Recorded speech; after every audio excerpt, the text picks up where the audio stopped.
Hello, ladies and gentlemen, my name is Putty, and welcome to the final Road to Glory stream for February.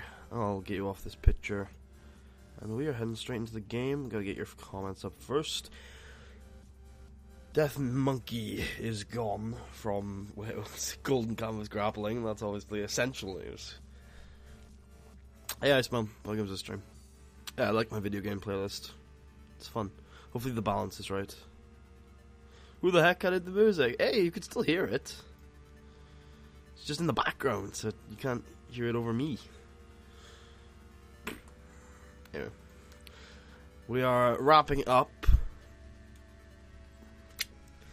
Puro Palace. We did not get to National, unfortunately. We dropped Pop for no reason that I can see. We didn't lose a national battle. We don't have regional battles.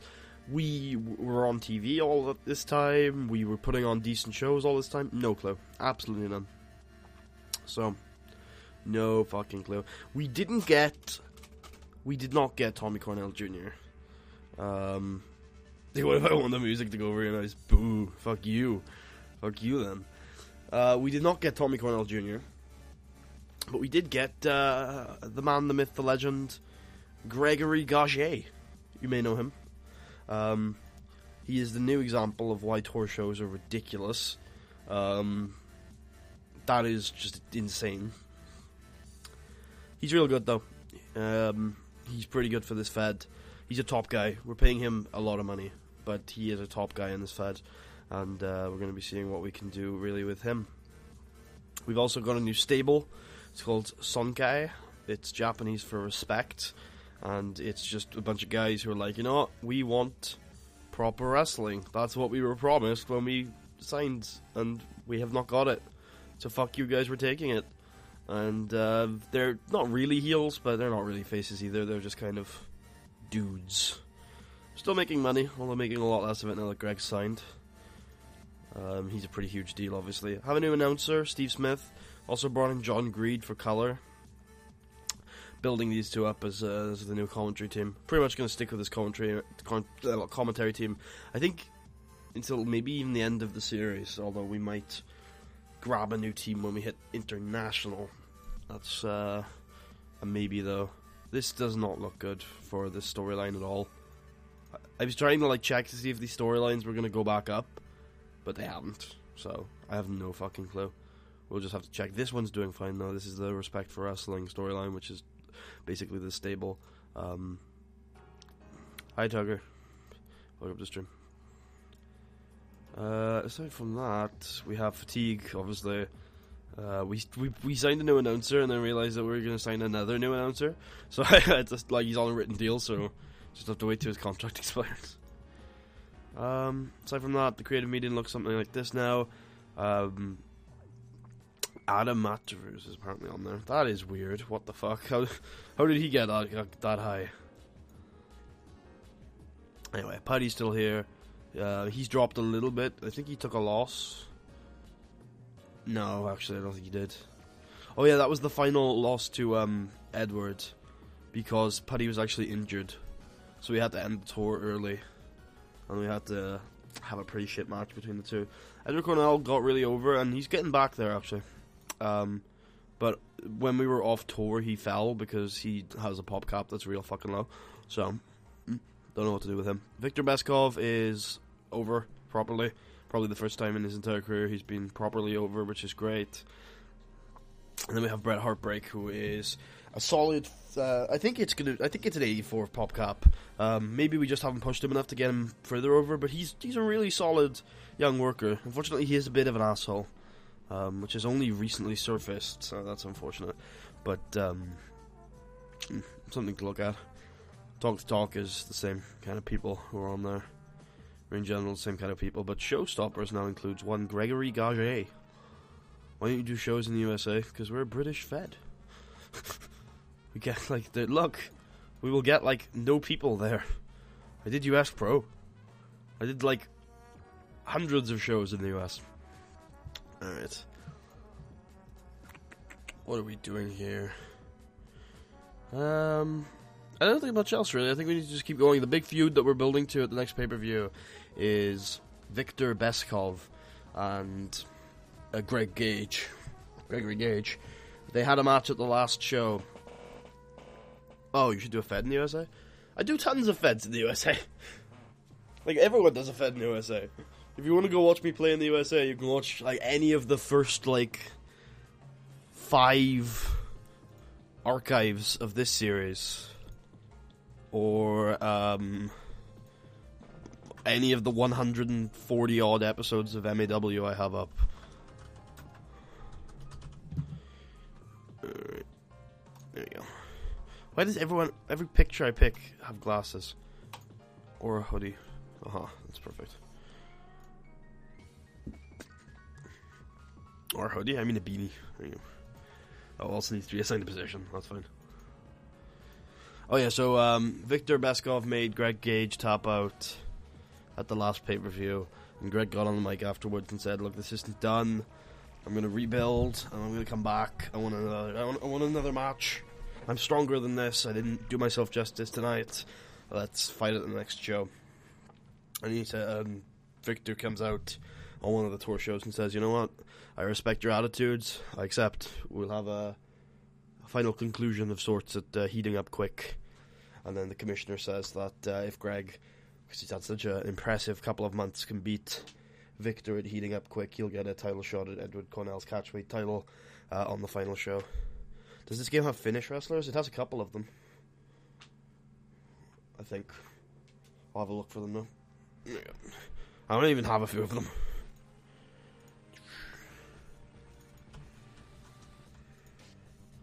Yes, look, here are your Finnish wrestlers. It's like, gotta take my jacket off. I just went to the store to get something to eat. I was like, oh, I'll go grab like a pizza or something that I can like cook really quickly before the show. And I was like, oh, everything's like not gone off. Everything's been taken because it's pretty late. So I went there and I was like, oh, I'll look for something. No, nothing that really could have been eaten quickly. So I just like grabbed a packet of like hand cooked crisps. I was like, these will be filling, right? And then that's all I'm gonna eat now tonight. I don't know. Stream's gonna wrap about midnight, so maybe I'll pop over to Subway. Don't know though. I've already spent a lot of money this afternoon. Leo Price, is he worth signing? Ooh, he's right on that edge. Oh no, he's 51. Wow though, fair play, Leo. That is not a bad set of stats. He's not in time decline. What the fuck? Tucker is here somewhere, Tipsy Spinda. I don't have a YouTube comment. Oh, it's safe. Ooh, I'm being asked when am I starting my Fallout 4 playthrough.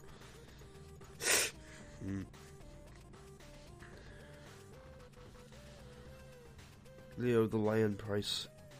The British wrestler best known as rings for Ring of Fire and 21st Century Wrestling. Oh, great. I was like, I can put it on Do Not Disturb without causing too much of a fuss. And I was like, no, it'll cause a lot of a fuss. Recent years have seen the Lion start to be used more and more to put over younger talents. He's not in time decline though. He's going to be though, right? He's fucking 33. He's older than my character. He spent more time in the business than my character has been alive. Yeah. No. We have enough people. In fact, I'm actually concerned with how big the exclusive roster is. I actually want to shorten it a little bit. I'm in the mood if I just don't like people, Brock Lesnar style. Oh, I just don't like people. Okay. Yeah, I'm kind of in that mood right now. I don't know, I've been in that mood for a while. Hey, Pike! I saw you on GDS forums earlier. I was like, oh, it's that guy. There's another person on YouTube from GDS. It's always fun. It's always fun to see the crossover. I remember I was doing like, you know the post your champions thread in GDS? I posted there once like, oh, I'd just post like a normal dude. And, somebody complained about like spoilers and stuff. I didn't think there was crossover.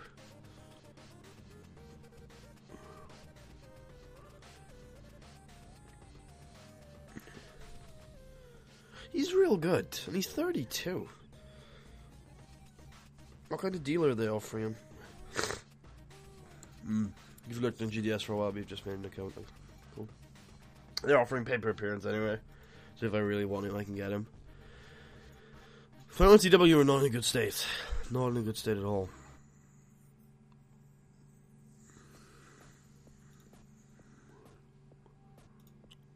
Why did they sign Tommy Jr. to a written deal? That's very unfortunate. Like, I guess a lot of their guys are still on written deals, which sucks. Can I filter to higher? No. I can't filter by contract type though. Not a lot of people. Oh well. Less sad. We will sign him first time he becomes available, I imagine. Unless he becomes ridiculous, which he should. But hopefully not within a couple of years. Or maybe, who knows.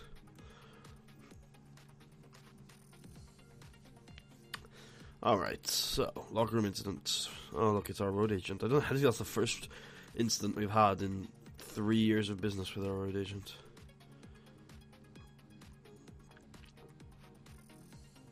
Okay. Alright, we'll go down to Southern England. And then we will do... We've been doing 2v2s, which could work. Actually, I'm going to do... yeah, I'm going to do 2v2, actually.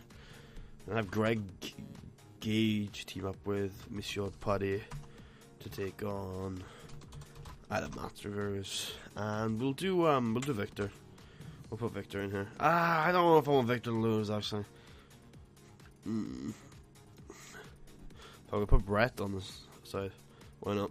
I don't mind Brett losing. I'm like, I don't want Victor to lose, but I'm happy to have Brett to lose. Yeah, that's actually a mistake. Put Victor in there. How dangerous is Donald Trump? Pretty dangerous. Starting more and more dangerous every day that his poll numbers don't die.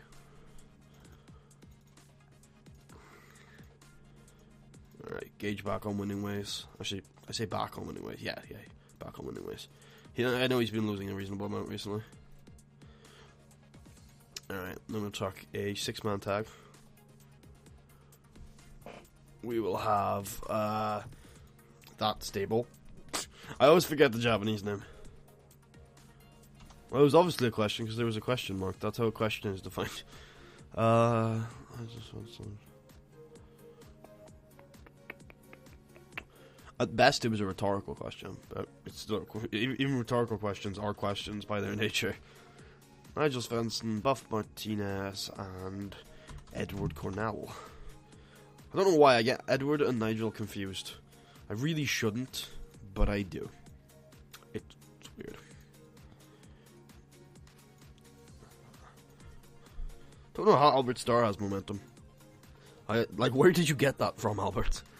Whose momentum have you stolen?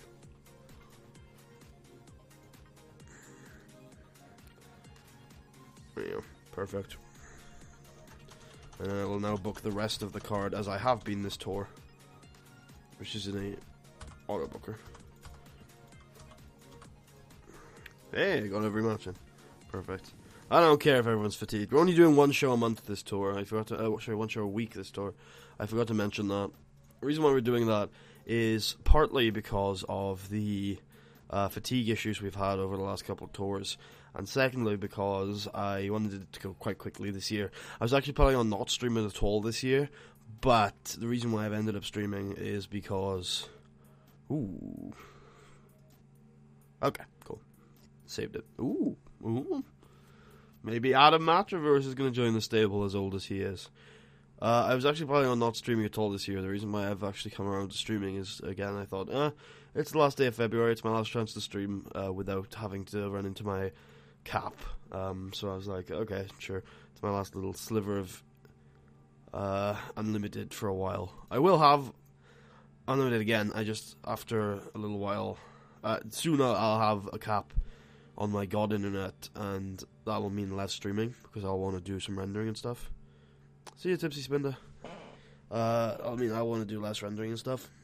Sorry, more uploading and stuff. because uploading with this current internet is painful.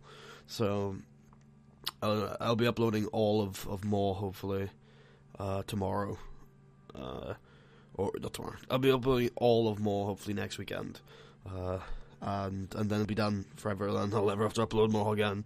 And also, I don't know, I've got a new series planned this month, but I'm running into problems, so hopefully those problems do not persist. But I can't really talk about that. Mostly my fault, actually. Just having problems scheduling recording sessions with guests and things. So, my bad. So, how are you all doing this afternoon? Well, it's quite a quiet stream. It's probably going to be a quiet stream for the 2 hours that we will be streaming. But how is everyone doing? How's your day been? You getting Lucha Underground on iTunes? I know that was announced a couple hours ago. That's quite interesting. I thought it was worldwide when it first got announced. I was like, oh, this is cool. This is perfect. It's quite expensive, but no, that's okay. It might be quite expensive, but it works. It's fine. But unfortunately it was only in the US, which is, the US have a lot of distribution options, I feel. I didn't think they needed another one. iTunes is obviously a big step for them. It's going to open them up to a much bigger market, but they had Sling TV and another US distribution app, and I feel like iTunes, they didn't really need it, as opposed to their worldwide market that they kind of needed to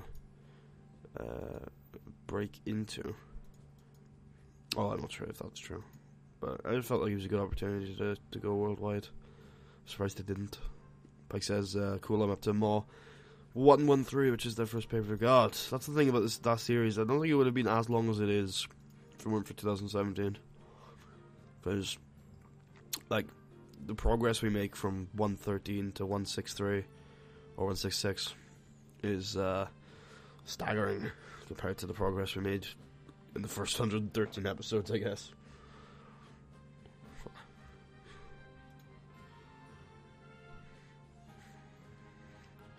Okay, 1 second. I'm just gonna change how I'm looking at these comments. I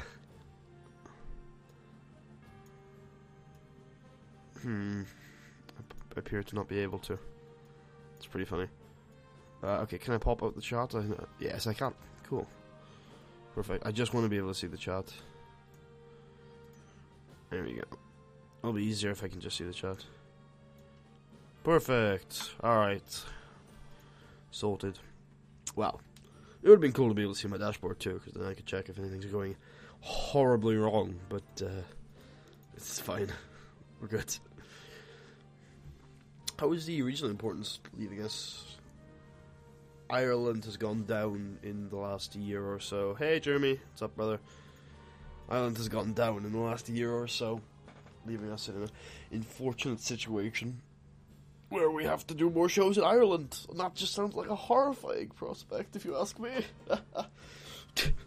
Like it's Beth Nearest, we own her. Yes, that might not be the best. That might not be the best phrasing there. We have her under contract, is what I meant.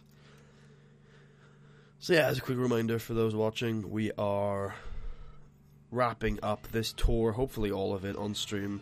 I'd say to start, for the first time really, in the middle of a tour, rather than at the very start of it, because I think we'll be able to finish this tour up on stream.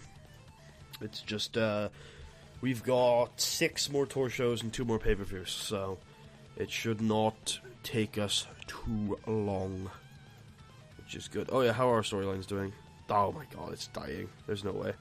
This is the dead storyline. We're gonna have to end this one. These 2 are also probably dead, which is unfortunate. I'll just leave Respect for Wrestling as the only storyline going. I hope that didn't, like, kill Putty's momentum. No, I think it actually helped. As shit as that storyline ended up being. Throw in some Irish shit. Yeah. It's the only way to go. I don't like just teaming Putty and Greg. Putty and Grappler actually have good chemistry as opponents. but haven't seen too much of their chemistry as just regular dudes. Okay, we're gonna go with this. Although I'm not very confident that this is gonna do particularly well. I guess I'll semi-main with this. You're 100% invested. Ooh, in what? Like in what type of stocks? Like okay. Hey Tugger, what's up, bro?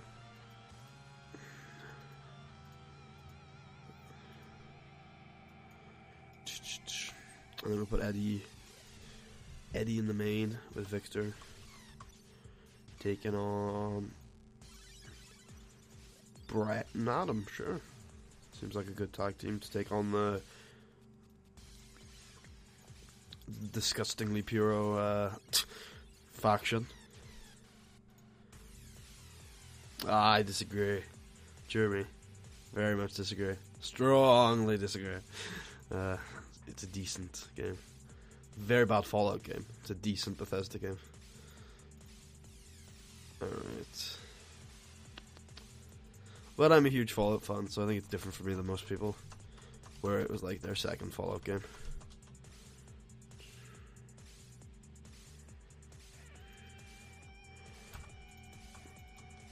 Like if I had only played 3 and 4, I think I would have liked it, but I haven't. I've played more than that, and I know a good Fallout game, unfortunately, so I couldn't enjoy it. He's the new TNA investor, yeah. My God, Tucker. The Tucker invasion. The silly Tuck invasion. Into shredder. They don't, actually. That's the one thing TNA don't need, unfortunately, is investment. Well, they want investment now, which is interesting. But because I think they're trying to subsidize the losses they're making. But they've got Panda Energy like 100% behind them, so they're good on money. If they didn't have Panda behind them, they would have been dead a while ago. If the Jarretts still had TNA as a family business, they would be fucked. Oh, you didn't even play 3, so Fallout 4 was your first Fallout game. Yeah, for me, nah. It's not even a Fallout game for me. It's the Elder Scrolls Fallout 2, and as the Elder Scrolls Fallout 2, it's a pretty good Elder Scrolls game, but it's a bad Fallout game. Okay, people like this stable, which I've once again forgotten the name of. Mid-card bullshit is always the fun. Oh yeah, I don't like the glitchiness of the song later. I like it at the beginning, but not the glitchiness. Okay, this was a solid semi-main. Probably wouldn't have been good as the main event. You're not strange because you prefer Vegas over 3. Most actual Fallout fans prefer New Vegas over Fallout 3. Because Fallout New Vegas is a Fallout game. Fallout 3 is an Elder Scrolls game. There's a difference. This main event was solid. Especially, I think there were some weaknesses in that main event. So I'm pretty happy that it managed to pull out the 80.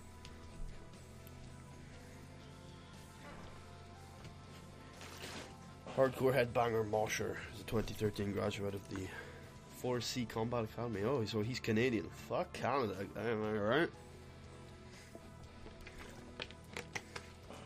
Am I right or am I right? It's like the worst country in the world. I think everyone who comes from there is just strange. Like I said, most Fallout fans wouldn't. Or at least people who've been playing Fallout since the start.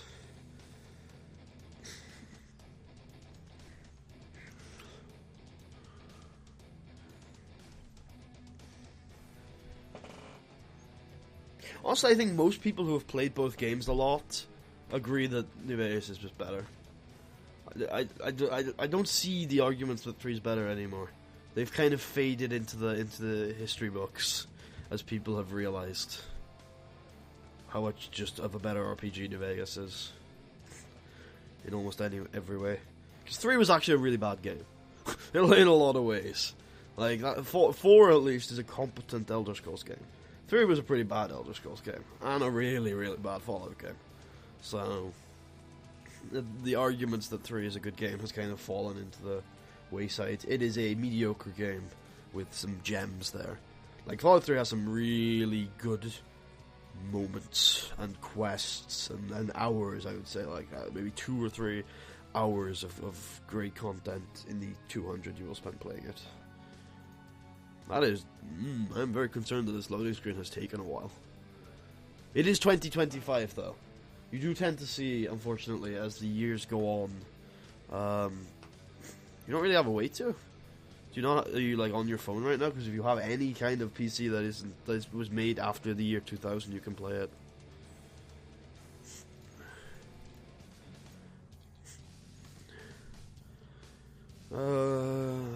Danny Patterson? Yeah, I was about to say, like, who's that again? I was like, oh yeah, he's a very good road agent.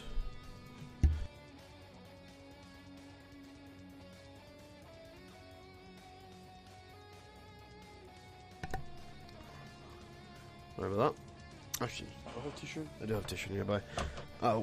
Next time we go into a sim, I will quickly blow my nose. Yeah, New Vegas is just a stellar RPG. Masterpiece, one of my favorite games of all time. Whereas 3 is a mediocre attempt at turning Fallout into an Elder Scrolls game.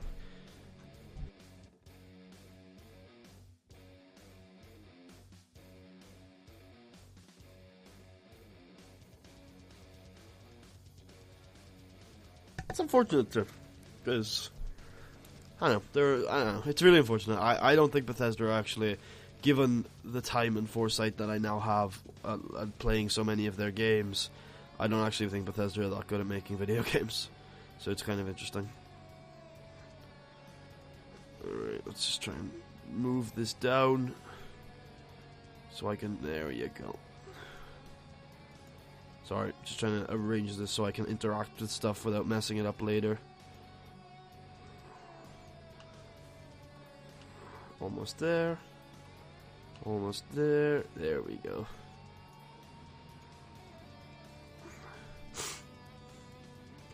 There's more problems with Fallout 3 than just its setting. In fact, I think its setting is actually its only strength. The fact that it's a dark, desolate, post-apocalyptic... that it's a very isolationist post-apocalyptic story, I think, is its only strength. I think the fact that it captures the post-apocalyptia as strongly as it does is its main strength, I would say. Alright. How about the grappler? Well, it's all green rather than grey. It's definitely got a bit of a green tint to it. Grappler and rat, we'll say.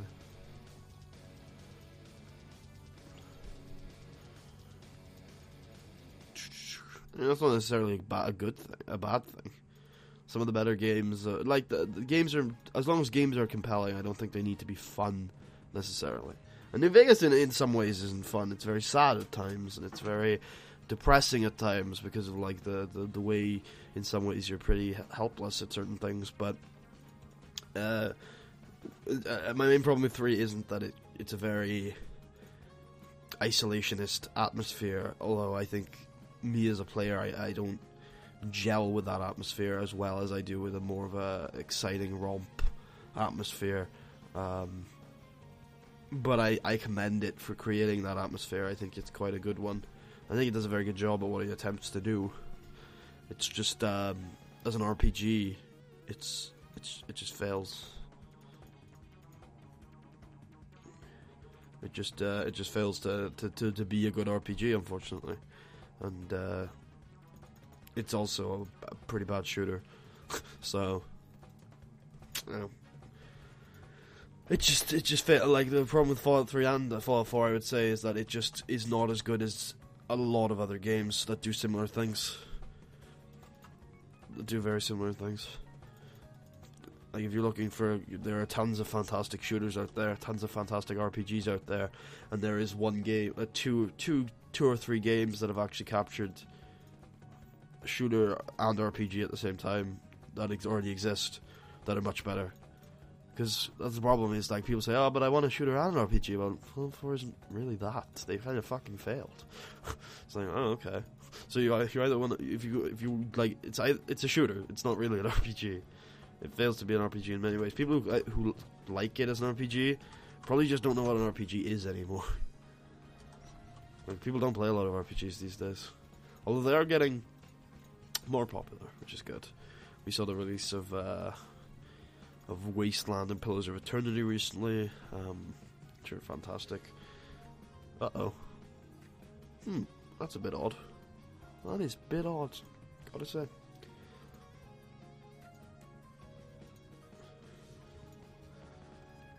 Okay, semi-main event, does fine. Main event, does really well. Cool. Cool, the grappler can do an 82. That's a good grade for him. He's quite young, he's like 28. But he is strong at what he does. And he's a grappler, so he has those technical skills. I'm actually thinking about pushing the grappler as a main eventer next year. Just for 1 year. So I can get him feuding with Putty, who he has good chemistry with.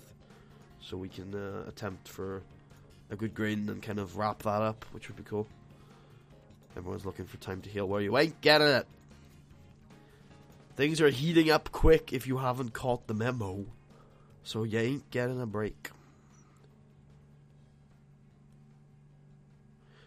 I like a game which got a great story rather than shooters. Yeah, but some shooters have a great story.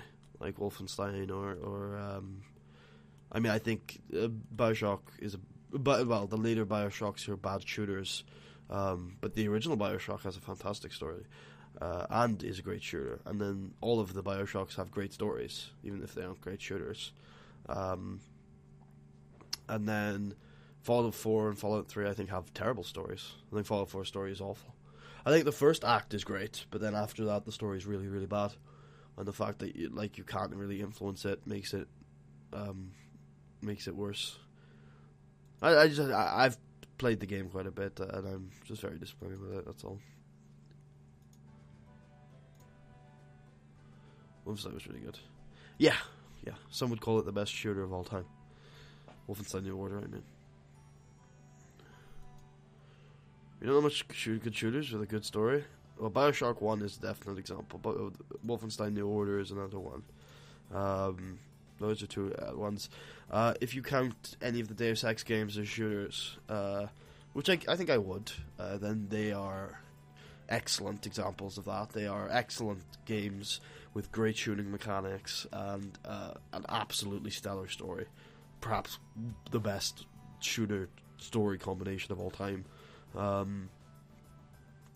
Cry 3 was a pretty good shooter with a pretty good story. Other shooters with a good story. I mean, Call of Duty Zombies is arguable.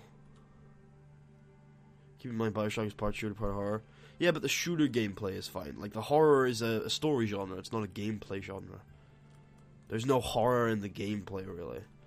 It depends on what you consider horror, but if you look at the recent examples of horror games and how that genre has developed, it's nowhere near like them. It's more of a creepy atmosphere. Even then, I would argue the horror elements are very, very minor. They exist, I don't deny that. They're definitely there, but I think they are quite minor. It's more of a thriller than a horror. Well, maybe that's not true. I think I'm incorrect in that statement. Yeah, I would imagine. That actually makes a lot of sense. I can't get Wolfenstein games because you can't buy them in Germany. Ooh, is that word you just said indecent? Did I just translate correctly? It's not allowed to import them. Yeah. You probably shouldn't illegally smuggle Wolfenstein into the country, even as good as the game is. It is a very sensational game, though. It's very sad that the country can't experience it. Understandable to an extent, but I'm very, very against censorship, so.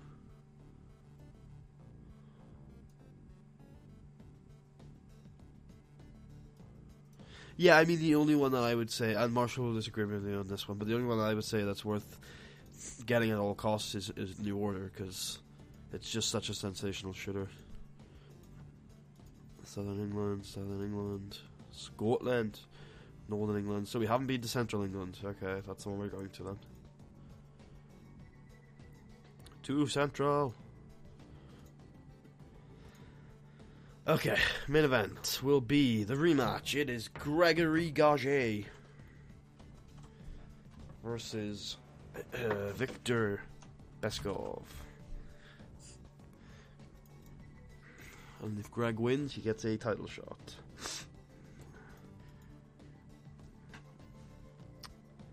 At Edward's title.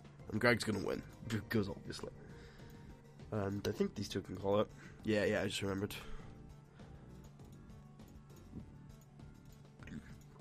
Greg is not a heavyweight, so he will not be fighting for the heavyweight title. But that reminds me, we haven't defended the titles, les titles in a while. So, we will do that.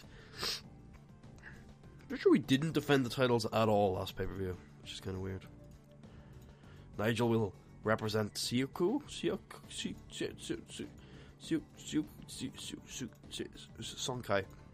Nigel will represent Sonkai. After Assassin's Creed 3, Assassin's Creed died in quality. I disagree. I think Assassin's Creed 3 was pretty bad, and Black Flag was arguably the best game in the series. So, I disagree. I think you had 1, you had 2, those were good. And you had Black Flag, that was good. Then a couple of the spin-offs were decent. And then the rest of the games, like, it's not that the rest of the games are bad, it's just that you've played them already, so what's the point? You're probably just bored of the same formula, because they don't change anything. I think that's probably the problem.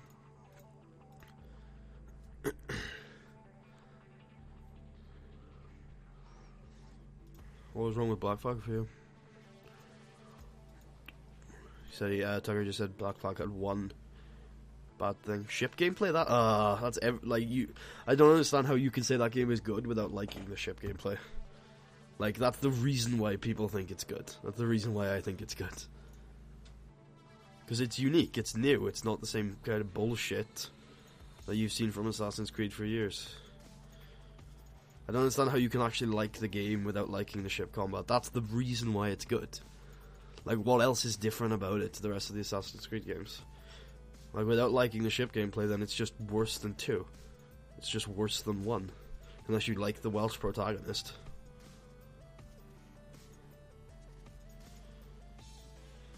Okay. No clue why I'm running this match. This is no. With them removing this match. Okay, so I wanted to do title defenses on this show, didn't I? So that's the welterweight title, not the lightweight title. We do need to defend the lightweight title, though, which is Gordon Levay. Yeah, Black Flag also made me give a shit again. That was the first. Well, I didn't finish the game, but I don't finish a lot of Assassin's Creed games. But I did play like 10 hours of it or so, which is more than I play most Assassin's Creed games. Oh yeah, we need to have a lightweight. So I'm actually gonna do like just look for like excellent performance guys. Ooh, Paula Prince. We brought him in for a tour, and yeah, this could be an interesting match. I think these guys are going to steal the show in a way. I'm actually really looking forward to this. Good luck, lads. Good luck. There you go. Awesome. Alright, so, and our heavyweight champion is in the main event, and our catchweight champion is not defending the title on this show. So, we will do...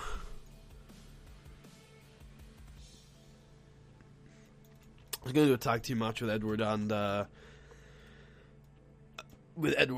Buff, but I realized I remembered they have bad chemistry, so we will instead do singles matches with Edward and Buff. Paddy also doesn't have a match.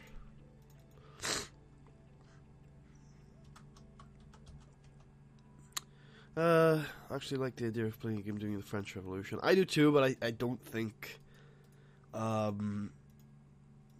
I don't think Ubisoft are a good enough developer to tackle those interesting concepts properly. I think there's actually an RPG that's doing the French Revolution. I can't remember what it's called, though. It might be called The Saboteur. I know there's a game called The Saboteur. But there is a game, I'm sure, out there, I remember it, that's set in the French Revolution that is a lot better. There are different ways of approaching it. I don't think Assassin's Creed is the series to be set during the French Revolution. I think after the first couple of games, they took Assassin's Creed to increasingly ludicrous settings. I think their first 2 settings were fine. I even think Black Flag setting was like, okay, I liked the game, but I would not have taken Assassin's Creed to that setting. I would have used a different series or something, because Assassin's Creed just, I don't know, it's a weird game to take to all these unique little cities, these unique little settings. Yeah, Order 1886. Well, the problem with Order 1886 is it was like a movie. It was a movie in game form. And also, I think I remember correctly, 1886 was like a console showcase attempt. Like a game that was not really good for the gameplay. It just tried to like maximize the current capabilities of the console. It's like, I know we've had these games before, like Uncharted and to some degree the second Crisis when it got ported. But it's like, I just, like, that idea seems ludicrous to me. It's like you're using very weak systems in consoles, that and you're trying to showcase them. It's like, what the fuck are you showcasing? They're bad. You're showing me this and I'm like, oh, that's cool, that's medium settings. It's like, cool. And then you ignore the gameplay. It's just, Miracle worked? I disagree. Like, I literally think the only setting for Assassin's Creed that worked was the first one. And obviously the sequels that took place in the same setting as well. Okay, we can have John Greed get a squash match. Because why the fuck not?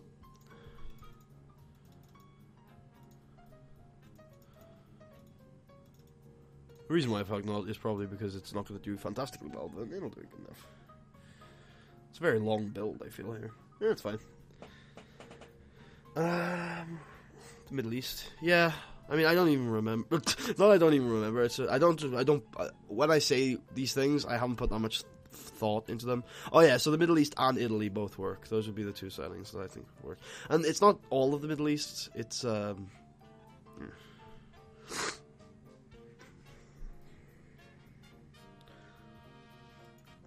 yeah, but Italy works because of the culture. Maybe not, actually. I don't know. It depends. The Middle East is certainly the best setting that they've done. Like you say, the Middle East. It's very it's a very bad term. I think it was Gaza, right? Was it Palestine? I can't remember. Jerusalem. Yeah, there you go.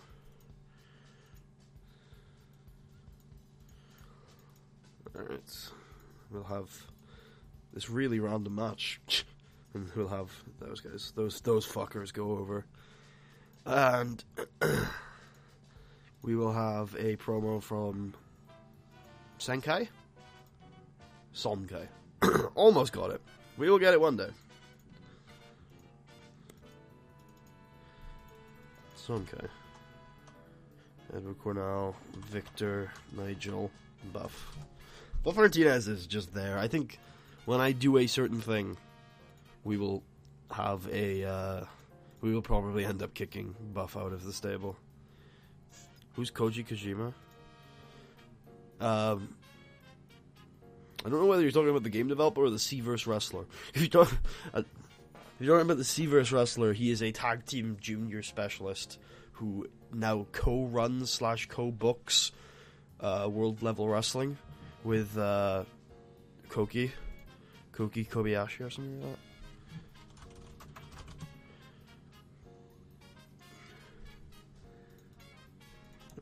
So after the match, we're gonna have Edward stare down with Gregory, or have a promo battle with Gregory, talking about the he's dead. What, in game? Oh, to go over and work with world level. That's cool. Ooh. If he's the owner, because I can't remember whether he was the owner or whether he's the booker. If he's the owner, you're probably getting that job. Okay. Tucker does Nippon. Let's do this. Big pay-per-view time. 15,000 sellout. Promo does well. Match does awful. Oh, it's fine. It's pretty bad. This was good. Well on Philip Cooper for bringing Putty, helping Putty get to that. Panzo Horror was just at an 81. Good shit. Good fucking shit. Decent. Bad chem. Surprisingly decent match. This was the cooldown. This was a warm-up, and they did really well, surprisingly. Yeah. Then semi-main event, that's a 77. Pretty good, actually. This sets up the main event. Alright, lads. You have an opportunity here. Does okay. Does okay. It did better last time. Oh well. Victor Beskov improves in flying skills. And then the stare down does pretty well. Oh, I forgot how bad Greg was at talking. So, stare down does really well. Considering. I probably should have done this based on overness. But oh well, good show. Increased our pop in 9 regions. Alright, so Greg, I will also talk to Philip, because I think he did really well. And I'll stick to Panzo.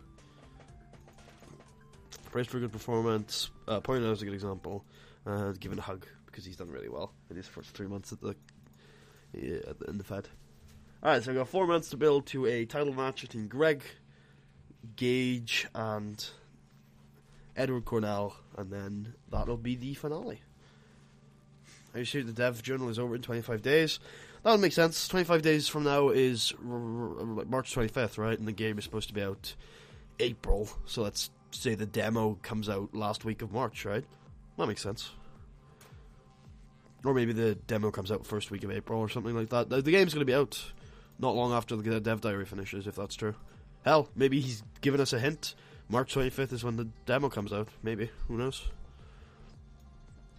Who frickin' knows? But, yeah, roughly. The new features today were pretty cool. Nothing spectacular, but, another thing, every feature that I'm hearing these days is starting to excite me in some way. So, the game is looking damn solid. Awesome, Greg Gage is over.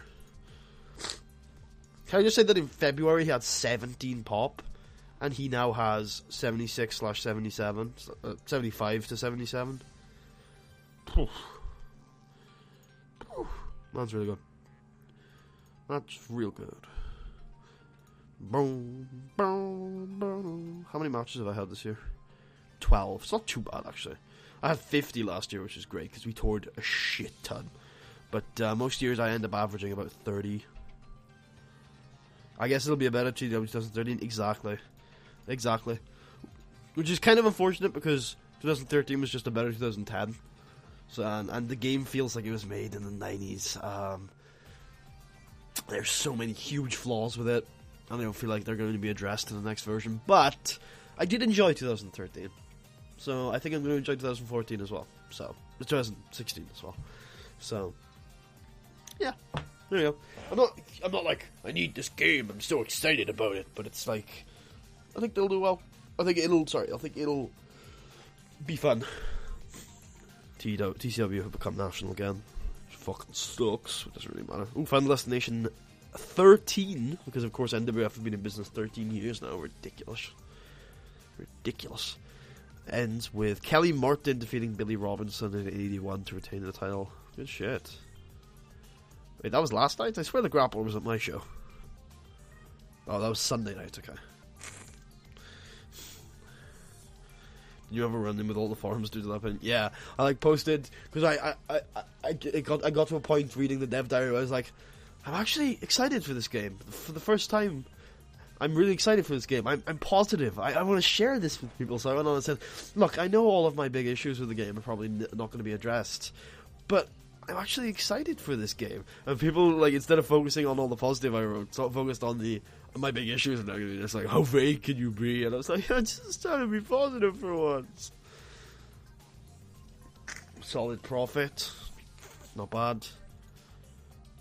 Not bad growth either. Could be better, but not bad. We're about where we are, where we were at the end of the last tour, which is fine. Which is perfectly reasonable.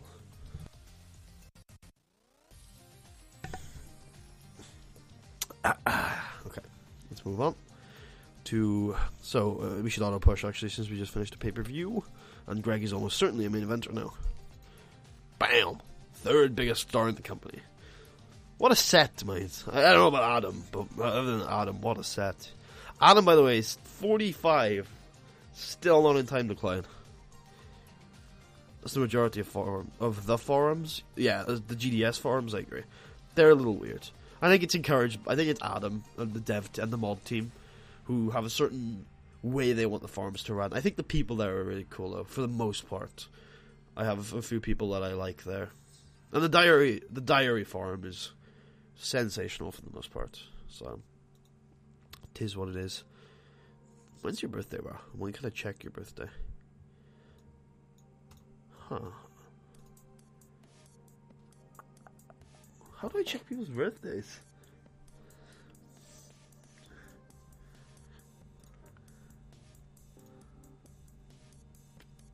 Huh.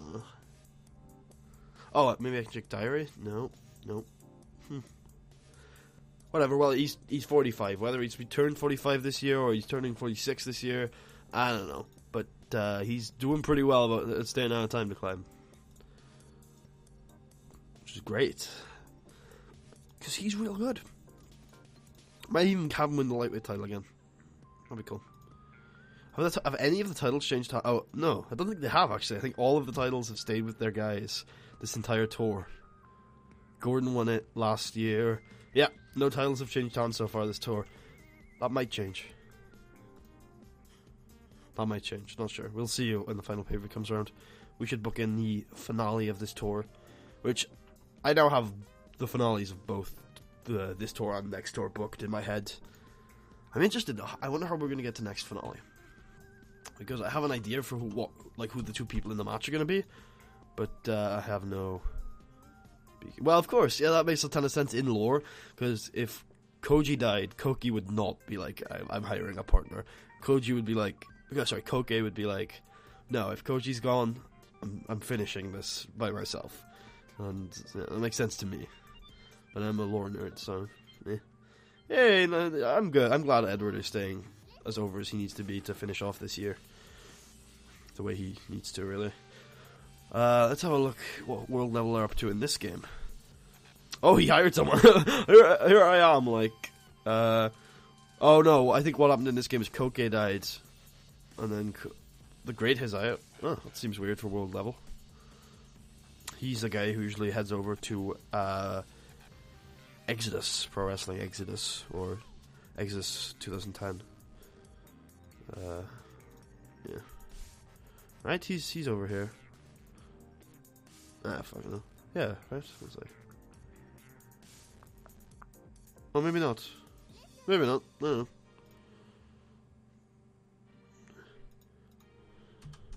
I guess the odd in this game is Koke died, Koji took over, and then hired this guy,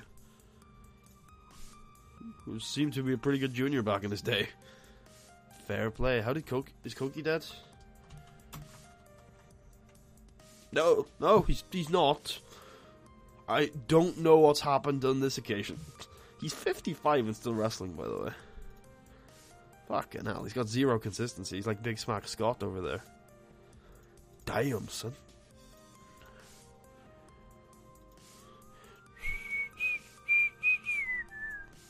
Oh, we're now the 7th biggest company in the world, lads. Just moving up in the world. Anyone doing fantastic over here? Gregory Gage isn't. Victor Beskov is. There we go. After losing that final encounter, he is now at 100 momentum, and his Pop is not doing great. I'm like, Victor has finally gotten over. Pop dies. Oh, well. Some nights he puts on an A-star. What, you mean Koki? Like now, or like back in the day? Because back in the day he could put on an A-star. The next, oh, there you go. Some nights he puts on an A-star. The next he's confused what a headlock is. See, to me, and I might be wrong on this. I'm probably completely wrong on this. But what I guess consistency is the percentage chance that you have, that you don't have an off night. So if you have 20 consistency, there is an 80% chance you have an off night. If you have 96% consistent, if you have 96 consistency, there is a 4% chance you have an off night, right? So in my head, at 0 consistency, you should be having an off night every night. Oh look, it's it's Ivan Ivanov, one of like wrestling's favorite sons. Everyone loves Ivan. He's actually he's on time to climb. Oh well, I was like, oh, I'll sign Ivan. It's like, no, not gonna sign Ivan. Oh look, Adam's complaining. Fuck you, go away. Buddy needs a new character soon, I think. Not sure how soon. Probably like 2 more years. But he certainly needs to just evolve a little bit, get a new needs to get a new picture and evolve really from that suited and booted handsome young man to a more like aggressive, large, fuck you up pure SU expert. Alright, since this is the finale of the tour, we'll be spending almost all of our time in central England, and then we will be off to southern England for the finale pay-per-view itself. Does that sound good to everyone? Good. Let's get rocking and rolling. So, we are going 2v2 Edward and Nigel versus Brett and Greg. Sounds good to me. Not Joel. Moving on up. Yeah. 20,000 minutes, ladies and gentlemen. Oh, by the way, did you guys hear? I haven't seen it yet. Me and a couple of the guys over at Cage Side are going to watch it on 2 Wednesdays from now when it gets released on their website. How good is Elder Scrolls Online? I hear not very. But you'll probably like it because you like bad games. Me and a couple of my friends are going to watch it, but it's not out yet. But it's been taped. And apparently an indie company recently put on a 1 hour 40-minute match. So that'll be fun. I can't wait to watch that one. Let's see how they build the story on that one, eh? Can you even do 1 hour 40 minutes in this game? I think it's 1 hour 30, right? Yeah, 1 hour 30 is the longest you can go. Tucker's like, wow. Probably at the, at the comment that he doesn't like good games. Well, I think the cool thing about Elder Scrolls Online is that if you're a huge Elder Scrolls nerd, you can play a really big Elder Scrolls world. But it's also not a very good Elder Scrolls world. Like, the interaction you have with it is about as weak as any other MMO. Because at the end of the day, it's an MMO, and your interaction with the world in MMOs is particularly great, unfortunately. Hey, look, it's Putty versus Gordon Levy. I wonder where we've seen this before. Actually, I'm gonna give this 40 minutes. Actually, fuck it, I am. Just to test Putty's stamina some more. Oh, I can't. I'd have to slow build it. Ah, fuck it. We'll slow build it. Open. Slow build. Decisive. There we go. That won't be the semi-main. That'll be the opener. Open a tour show with like a 40-minute match. The like local gymnasium crowd are like, what the fuck? I thought I was buying tickets to a tour show. This is a pay-per-view. And then they're like, no, this actually is a tour show. Just a real good tour show. That's all. Uh-oh, I've just fucked up my little thing down the bottom. There you go. Yeah, I've heard that from people, actually. People who enjoyed Skyrim not liking Elder Scrolls Online. Which is interesting, considering I wasn't a huge fan of Skyrim. The second that he was revealed as the owner of US Pro, Putty gained like £100. Pretty much. I mean, I gained like £100 in my head. Grappler open. Where's the crowd decisive? Seems wrong to put the grappler over here, but I guess we are pushing him towards like a massive main event next year. How the fuck did you get that over? Why did we do this? I guess he was pretty over anyway. He has been on a couple of tours with us, to be fair. As you can see, the grappler is a pretty good grappler.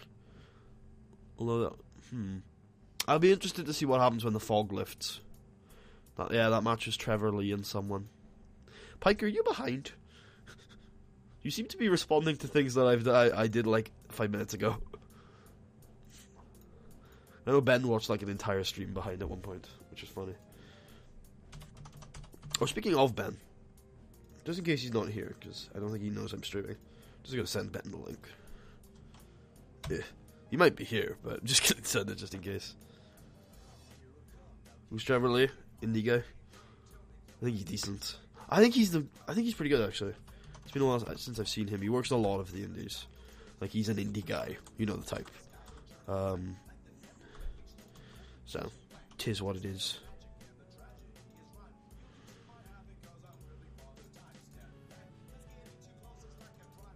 Whoa, I love this. He's the TNA X Division champ, is he? I don't know. No, it's TNA. I thought that was that Tigre Uno bastard. Actually, Tigre Uno was decent back when he was in, I think it was CMLL. It might have been AAA though. I get those two confused a lot. Because prior to like 2010, they were pretty like similar. And then AAA started to try and expand. And CMLL got their deals with different companies worldwide. Nigel's answered and buff. Yeah, this is a good song. I never kept past the intro because the intro is shit. But this is actually surprisingly not bad.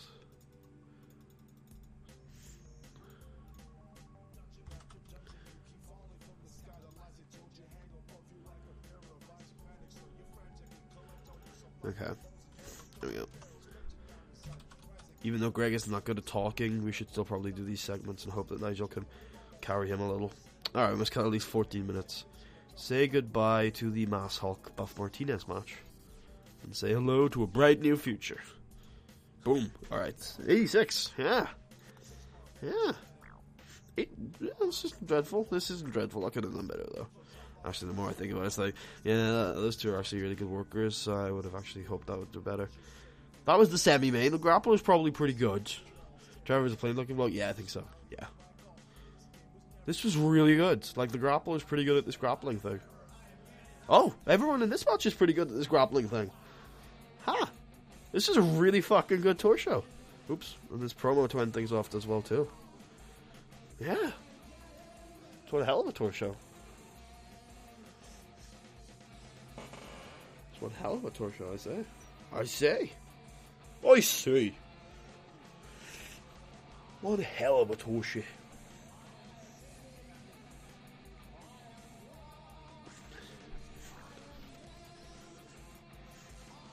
Oh, yeah, Joe St. Pierre, by the way. Finally, we had the Fog of Lore. Yes, the Fog of Lore. Fogging up our lore. The Fog of War lifting off Joel a little bit. Has revealed that, he's actually gone up in refereeing. Look at that. That is why you sign young backstage staff, man. Yeah, if you press, there's a live, if you look at the video down the bottom left, I think it is, there's a thing that says live. If you click on it, it'll take you to the one thing. So this is why you sign young backstage staff. He had D refereeing when he came in, and in just one tour, really, maybe two tours, he's already. Oh, you can refresh the page as well. Oh yeah, he's not going to see this for a while. Well, yeah, you can see he's already improved by give or take about 10 points.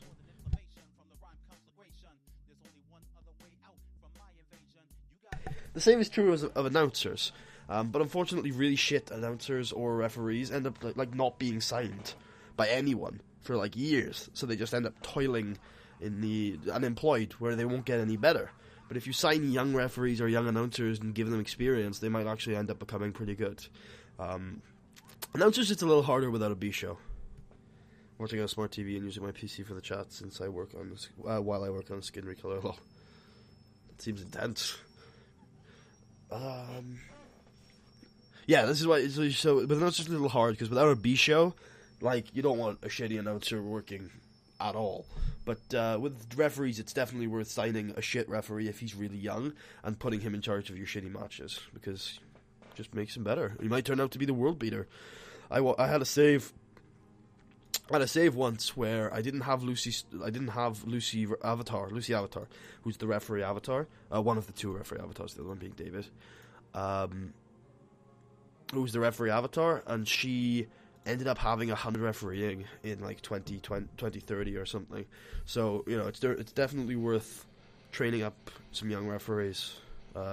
And if they end up capping around D's or D pluses, then just let them go. They'll work the indie scene, and they'll get a job that they wouldn't have had if you hadn't have signed them and trained them a little bit.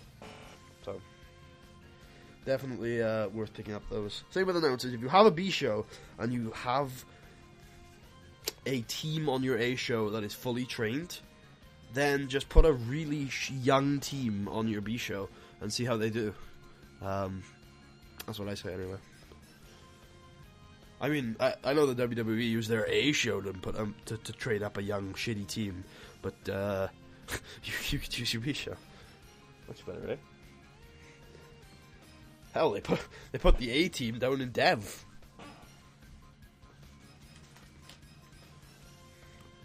Oh no, Ref Ben! Damn it, Ref Ben! You're gone too soon!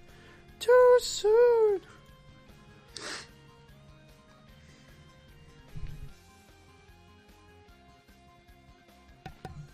Wait a minute, he's the world's first third-generation ref, being technically related to Ref Ben 3. Wait, how the fuck does that work? So Ref Ben 1 is the son of Ref Ben 3? The fuck? Whatever. Oh, being technically Ref Ben 3. I thought it said related. Okay, that works. He's 65, mind. He's been a ref for 45 years. When was the first ref ban around?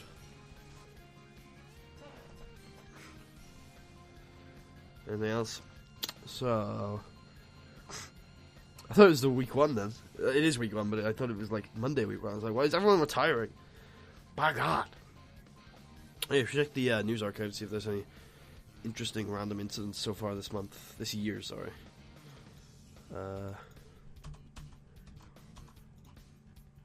Just steroids. Less sad.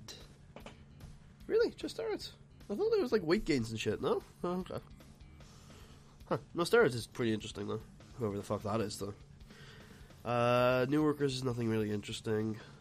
There's Hall of Immortals. Company news though probably is. No! Oh! I should have freaking bought them. That means people are... Ooh. Did I steal Greg from them, or did I steal Greg from somewhere else? Holy shit, though. Golden Canvas Grappling is dead. Black Canvas are dead. God, their vision, whoever their like big guy, I forgot his name. His vision is dead. Wow. That sucks. That's not even Burning Hammer, of course, now I remember. Fucking sucks, man. Well, I probably won't be able to sign any of those guys. Japan is not dying. Japan is doing fine. Even though Golden Canvas are doing pretty shit. They do have two national companies. And Burning Hammer isn't even one of them. So, yeah, and I'm sure 5-Star are accumulating money like it's nobody's business. So, they're doing great. No need to worry about Japan. Fucking Exodus, though. Fucking fourth biggest company. Fucking hell, Golden Canvas Grappling is dead. I wish I had been there to, like, buy them. I can't believe they died. It's 2025, but still, I can't believe they're dead. Rest in peace, Golden Canvas, am I right?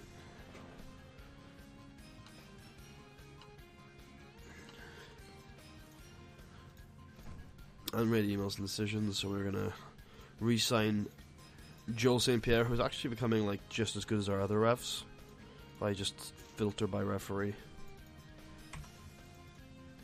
I think you have 66, C minus, and 66, which is a C plus. Yeah, just the verge of the C plus though. It's like the C plus. Like I think it's 65 is a C. So we're looking at Joel St. Pierre being around the 50s, the early 50s. I wonder which company will have died in the 2016 Seaverse. Let me think of one that's that's easiest to look at for dying? It's difficult because a lot of companies are doing just good. If one has, I think a couple will have. Queens of American Wrestling, I think will probably be done. I don't think Maw will die. Maw doesn't. Why would Maw die? They're like Sam Keith's like philosophy is let's not extend too far and let's just make sure we're making money. That's all. Like that's the point of MAW is to make a little bit of money while developing kids. Like they won't do anything to make them die. TCW is honestly the most likely one, because TCW were having huge money troubles in 2013, and they're getting desperate. Grimsokal, one of the two Californian hardcore indies will die, either ICW or Grimsokal, or IPW. No, that's not what I'm thinking of. Or maybe it is. Yeah, it is.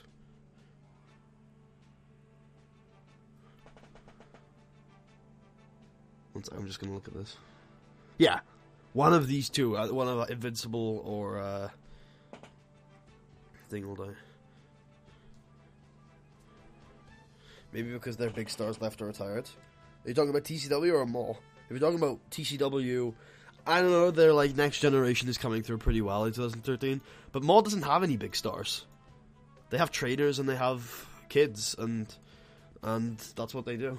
And in 2016, if their trainers left, which I don't see them doing because their trainers aren't good enough for the big leagues, then they'll get some new trainers like Enforcer Roberts or Lobster Warrior, Rich Money, the older guys who leave. Okay, Maw. So yeah, Maw doesn't have any big stars.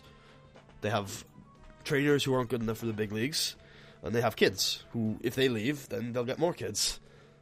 They did that in 2014. Kami and Casey left, and they got Casey Glenn and Cheetah Boy. And a new resurgence of Babes of Sin City. Maybe they'll do another type of one. It's interesting. I want to say, well, unfortunately, I don't think they'll do that for a couple of years. Yeah, the thing with Maw, though, is that their main eventers are meant to leave. They've always have left. Like, Jay Cord left, Eric Strong left, Antonio Del Vecchio left, Bulldozer Brandon Smith left. Who are the other big guys I'm missing out here? Like I said, Cameron Vesey left in 2014, Casey Valentine left in 2014. I mean, if Casey Glenn leaves the indie scene, which is likely, then I think there's going to be a new Casey Glenn. So I don't think it's going to be a big deal. It's like saying if Evolve, if WWE signed Zack Sabre Jr., Timothy Thatcher, Johnny Gargano, Tommaso Ciampa, and that's probably a good four. If WWE signed those four, and obviously two of them already work for WWE, but signed them exclusively, then Evolve's not going to die. They're just going to find some new kids and make them grapple fuck. Like it's the same with Maw. The point, yeah, exactly as Tugger said. Like Maw is a developmental fed. Like they're there to get young kids, make them into stars, then they leave, and then their new young kids get made into stars. That's the point. Well, that's the inverse point. Obviously, if you're playing as them, you kind of want to keep your main eventers. But even if you're playing as them, sometimes your main eventers leave, and they just make new stars. It's quite interesting. I like that. But no, I understand your point. But their main eventers are going to leave. They left in 2014. In 2014, they're pretty fucked. They've got Hollywood, and that's about it. Hollywood's a star, but then they've got their trainers. They've got Glenn, and they've got Cheetah Boy as like solid mid card acts that haven't become stars yet. But interesting. But I don't think they'll die or anything.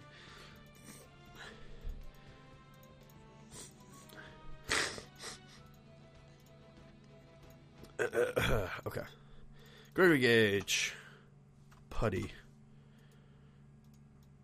Buff Martinez and Victor. Yeah, we don't have to protect Victor anymore. I have a Skype message. I don't have many this stream, so I'm just going to put up the blinder. Oh, it's just Marshall. I guess you two are right. Jeremy's just there, like, disillusioned. Like, I was trying to make a good point, and you guys just shot on me. I realized, like, halfway through, like, what I was saying, I was like, oh, I'm being kind of mean here. So, no, it's a good point. A lot of Maw guys are probably going to leave, but, you know, I'm sure they'll be fine. Honestly, the thing, Because the thing is, for companies to die, it's not just stars leaving too. You have to wonder about their financials. Because if like US Pro are a barren wasteland with nobody there, oh wait, a barren wasteland with nobody there is what US Pro is anyway. But Sam Strong owns the company. You know what I mean? That's why I know US Pro. Here's a really crazy theory. What if TCW's money troubles lead them to be bought by US Pro, and we have a perf equals pop fed in 2016? That's United States Championship Wrestling, with a mixture of US Pro and TCW stars. Because TCW have some good talkers. I could see them being a perf equals pop fed with... That would be kind of cool. There you go. There's my wild theory for the day. Wrestler of the Year 2013, Sean McFly. 2014, Tommy Cornell. 2015, Tommy Cornell. Those are my guesses. Sean McFly wins in 2013, and then Tommy wins 2 years in a row. Example of Evolve convinced me. Yeah, I think Evolve is the perfect example for a comparison for Maul. Now, I didn't used to think so, but all of Gabe's promotions, Shimmer, Shine, Evolve, all of those are pretty much developmental feds with no parent company, right? They exist to pick up some young kids and turn them into stars. So, one sec. Tucker just did TUSCW, so that's Total United States Championship Wrestling. I could see it. Or like Total United States Wrestling, TUSW, TUSU. Interesting. What will be our short name though? We can't do US Pro anymore. US Chipro? No, I think I'd still call it US Pro. Alright, decisive, slow build. Back to video games. Back to playing TC-Dub. Or TE-Dub. God damn me. Upper mid-card, mid-card. Boom. Fuck it. The least effort I've put into a show this tour. Just fuck it. Just go. One match booked. The rest auto-booked. Edward Cornell and Gregory Gage. USTW. Okay, so that's United States Total Wrestling. I mean, yeah. See, there's a lot of... I'm surprised that this is the first time I've even thought about this. Because it's not actually that ridiculous. It is ridiculous.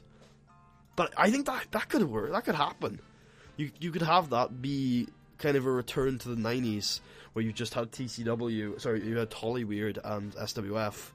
But this time it's the Sam Strong, Tommy Cornell fed. Fuck, listen to what I just said. Booked by Tommy, owned by Sam. Good lord. Versus SWF, which is SWF, it's the fed. I think that could be interesting. And then the indie scene can be a little bit more vibrant, because all of those shitty sports entertainers that end up getting cut from US Pro end up heading off to the indie scene.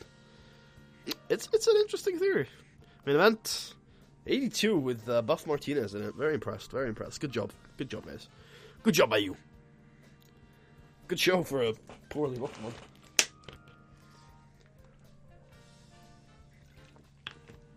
If US Pro and TCW do end up merging, that would be perfect for my planned multiplayer TW 2016 series. Because that fed would be perfect. Because somebody would be Sam Strong, somebody would be Tommy Cornell, somebody would be Sam's boy, and somebody would be Tommy's boy. And that'd be the series. Shit. God, I hope that happens now. Be fucking perfect. Alright, extending contract. Ratings are starting to recover after we kind of had a ratings slump over the break of the tour, I guess. What's this song? What is this song? Pitching a US Pro TCW Alliance. Pitching it where? You were pitching it? What do you mean? Explain yourself! Ah, of course. If I had just waited, I would have seen it's Zelda. Because this little melody is quite interesting. Oh, seems more likely. I don't think an alliance is likely. I don't think Tommy will willingly align himself with US Pro. I see it, especially since they're at war in 2013, I see it much more likely that Sam Strong buys TCW, since it's in such financial troubles. And since TCW are going more towards Swansland. I see TCW just losing their people. Like, there's no American show for Puro fans anymore in the Cverse. Oh, I mean, TCW is still for them, but it's slowly becoming not for them. So where are they going to go? Probably going to watch Puro, although there's no Japanese company that's broken into the American market yet. Or are they going to watch the indies? None of the indies are really that big, to be honest with you.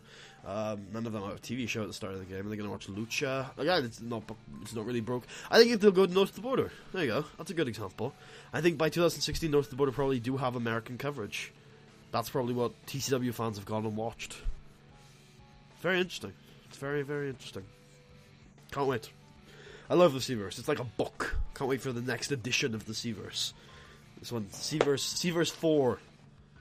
Get on the floor. I was going to say Electric Boogaloo, and it's like, oh no, it's not Cverse 2. It's like Cverse 4.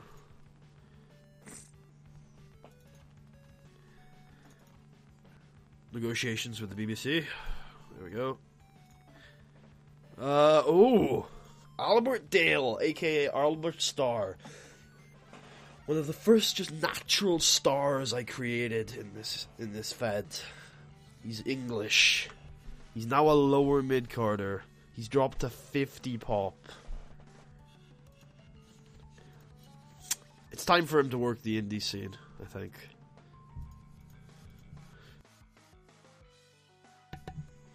I don't know, actually, because I wanted to trim down the roster so we could focus on making our own stars. But Albert Starr is one of the stars we made.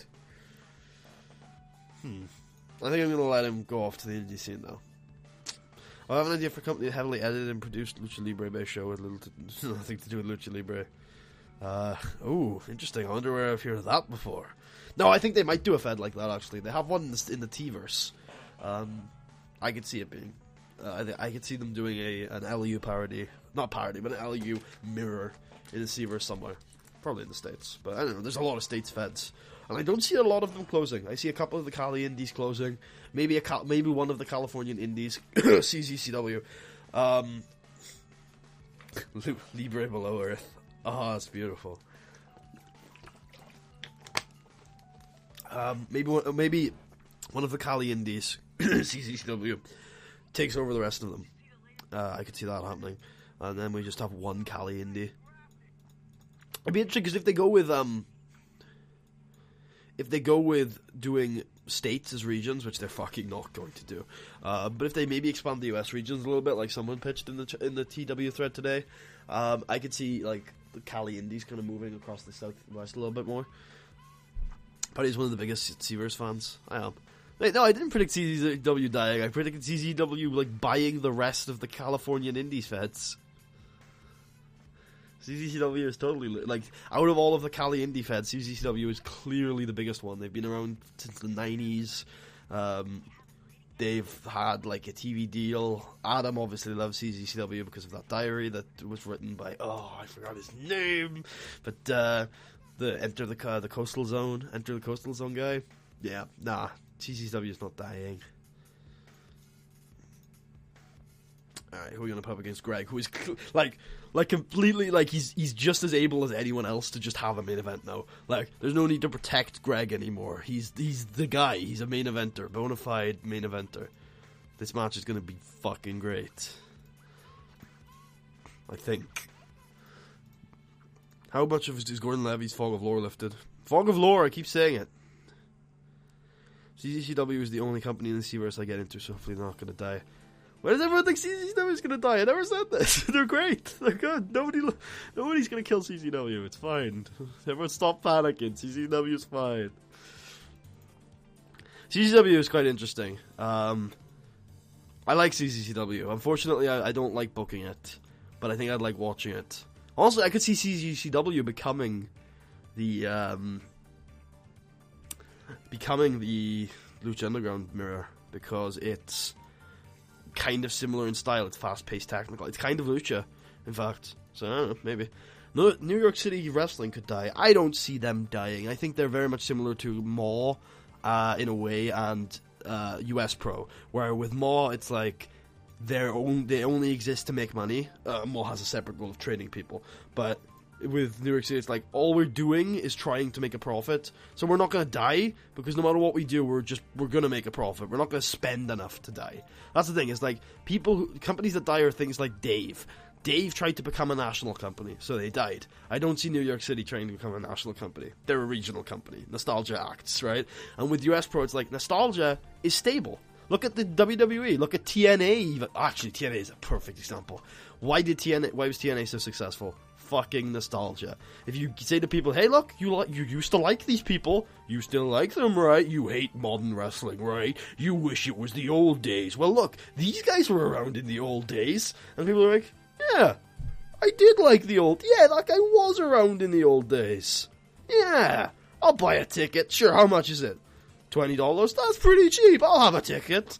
That's, or in TNA's case, we'll pay you like $10 if you come, and it's like, oh, yeah, I'll do that. It's a certain. I think it's quite stable. I don't, unlike with like CZCW is like a company that I could feasibly see them going for national, and over the course of WCW is another good example.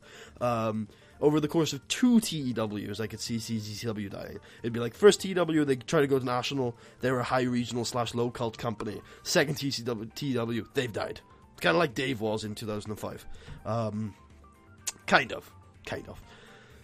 Plot twist, Maw is becoming the biggest company in the Cityverse. Yeah, I mean, I have a personal preference for Maw and the style and the presentation, so I would love it to be, but I kind of like the fact that they are a dev company, and they're kind of like the dev company. Like, there are other companies that exist like Maw, but the one that stands out to most as like the company that personifies development is the company that started the Confederation of the Territories, the NWA / like Type Alliance, and the company that like almost personifies that development attitude. So I would be very surprised if they fuck with Maw much ever. Maw will just be in every TW version. They give them some new young kids, some new trainers maybe, and then move it on. And then in a couple of years, Sam retires and he's replaced by Mean Gene or Danny Zalewski or Nikki Champion or someone like that, or Edward Cornell maybe. Push. 2016 is better, yep. But unfortunately, I think that's one of those issues that will take a huge overhaul of the game and the engine that Adam is not prepared to make. So, I don't know, maybe I'm wrong. Maybe it's a huge AI upgrade in the next one. But I don't see it. I don't think he's willing to do it. I don't see him willing to do it, unfortunately. So then Maw, actually trains new talent. Well, Maw does train new talent in canon. They trained Jay Cord. Shit. I think this was the semi-main. This was a good semi-main. Oh! I told you Greg Gage was ready for the main event. That is the best match we have ever put on. Look at that man. He is ready for the main event. They have great chemistry. Holy shit. This is making me rethink plans with a certain blonde-haired individual. Ooh, I got some thinking to do. Ooh. Alright then. Interesting. Yeah, like they changed Jay Cord, who's now a TCW guy, Eric Strong, who's probably by TEW 2016, right?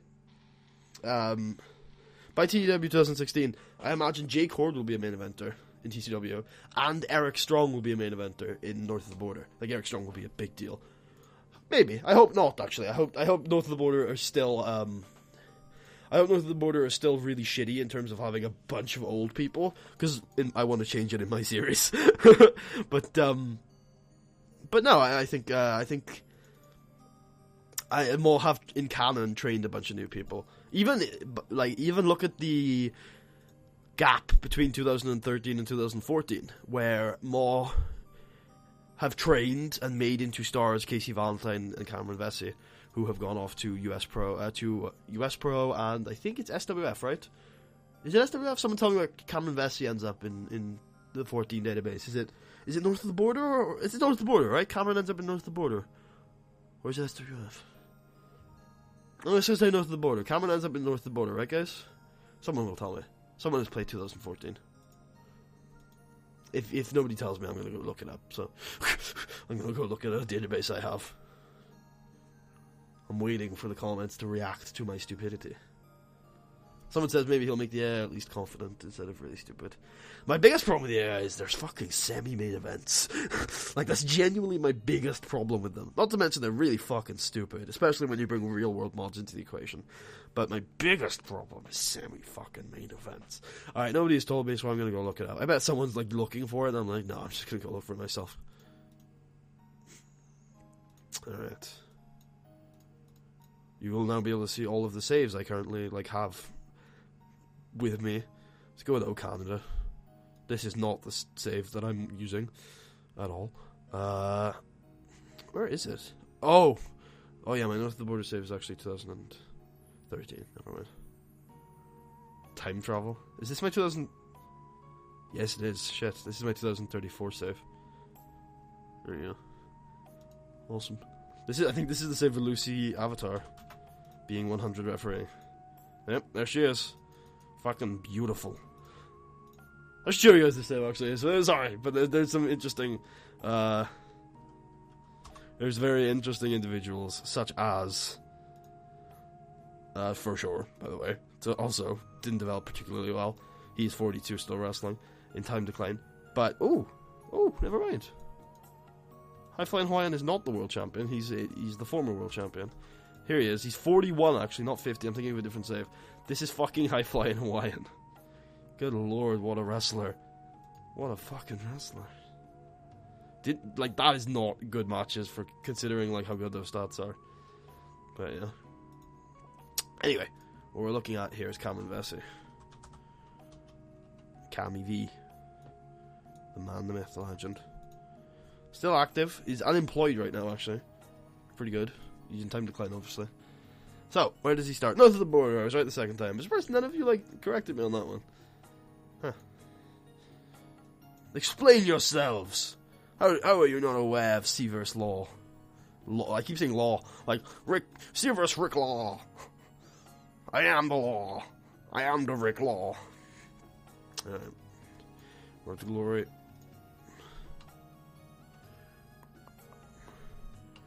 Yeah, let me just move this back. So, have an ad before we run into the final little sprint, the final show of the save. I like how my stream's just getting shorter and shorter. It's just that I'm kind of refining them. Most times I just start recording and it's like, I'm doing this and this and this, and we don't get it done.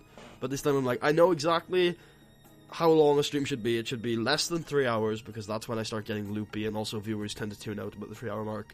But I like to try and hit at least 2 hours, because I find that, like, views steadily tick up, and people tend to find the stream about an hour and a half in. So I'm trying to, like, fine tune my streaming practices. I'm just going to refresh the chat a second, if I can, because I just want to make sure there's nothing going on. So 1 second, I will be right back. Well, I'm still here. I'm still going to talk to you guys, but, you know, just in case. Just going to reset my chat, just so it's a little, just so I know I have a up-to-date chat, if you know what I mean. Oop. Yep, the last comment is still just Danta complaining about AI, which I think we're all a bit miffed with the AI. That's fine. I'm really excited. I think the SWF network is going to be awesome, and it's just going to be a cool new game with a new Seaverse. Seaverse 2016 is going to be really cool, because, like I said to Ben, I find that the new features of the game are more like are just new parts of the Seaverse. You know, I don't think of that like, oh, this is going to be cool for real world. It's like, because I don't like real world mods. But I look at it and I'm like, oh, this is a cool new Seaverse feature, and I'm just there. I don't know, I'm really excited for it. Alright, season finale, tour finale, final show of the Revolution Tour. We have been to Northern England, Central England, so we're going down south. We're heading to London, where we are going to be in the Old Kent Arena. 15,000 individuals. I like the network feature too. I think it's going to be really cool. I wonder whether SWF are going to use it, most likely, or whether TCW have survived, and that's what makes them the network, the TCW network, which they have like a bunch of child companies they put on. That's what helps them get back above SWF, or not back above, helps them get back in line with SWF, because they've fallen a bit behind in 2013 and 14. Anyway, let's move on to this. Let us book the show. Greg Gage, Edward Cornell. I am actually going to leave it up to the chat. I'm going to put it on a straw poll, actually. That good old thing. I'm going to leave it up to the chat. I'm going to put a straw poll together. You guys are going to get to decide. Is it going to be Edward Cornell or is it going to be Greg Gage going over? Because I was originally I was like, oh yeah, it's totally going to be Edward Cornell. But then that 88 that Greg just pulled, it's like that 88 that Greg just pulled, it makes me think that he's probably ready to get the title in his first tour. Gage is the brother of Keith, isn't he? Yes. Greg Gage and Matthew Keith are both the sons of Sam Keith. Gage is their real name, and Keith is the stage name. Greg doesn't use Gage because he doesn't like the rest of the Keiths. He uses it because he likes the fact that both of his, like, it's alliteration. Greg Gage. That's the only reason I use it. It's not like I denounce the Keith name, although he doesn't like working on the same shows as his brother. That's why he went off to Japan. So Greg Gage, Edward Cornell. I'm also going to put in an option for a draw. Basically, if we do draw, it's we can have. If we have a draw, we'll do a 30 or 60 minute draw, and then have a rematch in the first show of the next tour. So you go ahead and pick the options. We'll head back into the game and book the rest of the show while you guys are voting on that. Actually, before I do, I should probably put the results in the side so I can see them. It is split 1-1 so far. Oh, Greg Gage has just taken the lead. The young lion. I wonder if I should just send this poll to Ben. Like, hey Ben, here's a poll. Who goes over? You don't understand the context, but still, who goes over? Greg Gage, all the way. Yeah, my boy. Well, I like the idea of the new blood going over too, but Edward hasn't had that long of a reign. Let's remember that. What I was gonna, let me just clue you into some plans. What I was gonna do is have Edward lose the title to Putty at the end of the year. But I'm happy to have Greg maybe hold the title a little bit. Maybe he jobs to Putty as well, or maybe he keeps the title a little longer. Not too sure. Let's just see how the votes are standing. I will close the polls as soon as I've booked the rest of the show, basically. Obviously put the catchweight title on the line. Since it's a season finale, every title will be defended. I think. Let me just think about this. I'm pretty sure we can put every title on the line. So, Victor Beskov will take on John Smithy. And it will be 20 minutes. For the heavyweight title. Did you make these custom picks for the Seaverse guys by yourself? No, I don't. I have not made a single custom Seaverse pick. All of these are from the forums, from different forums. It's not like I have a pick pack. I have one pick pack, but that's pretty small. Most of these are just random things I see, like people post them, they're like, oh, this is something I made, and I was like, oh cool, I'll download it, add it to my folder. And that's how I mostly get it, but some of them are from the Seaverse Re-Render project, which is really good to go and download if you want to go look at that. And also some of them are from Seaverse 1997 mod, which comes with a pick pack, so worth checking out those sources if you want picks. Nigel Svensson versus Bret Heartbreak. Nigel Svensson is going very sadly, I feel, because I love Bret and wish he didn't have to drop a little bit of overness to Nigel, but I am going to have him drop a little overness to Nigel because I want Nigel to have the championship. It's very sad that you guys are making Edward Cornell lose the title even though he's part of this hot new stable. But it's alright, he'll win the title back soon, I'm sure. Not sure how long they... Did we ever find 77? We found a 77 mod for Seaverse 2000. I'll say this again. We found a TEW. I'll say it one more time. We found a TEW 2010 mod for 77, but the download link doesn't work. Oh, we have 2 votes for draw, ladies and gentlemen. So, Greg Gage is winning.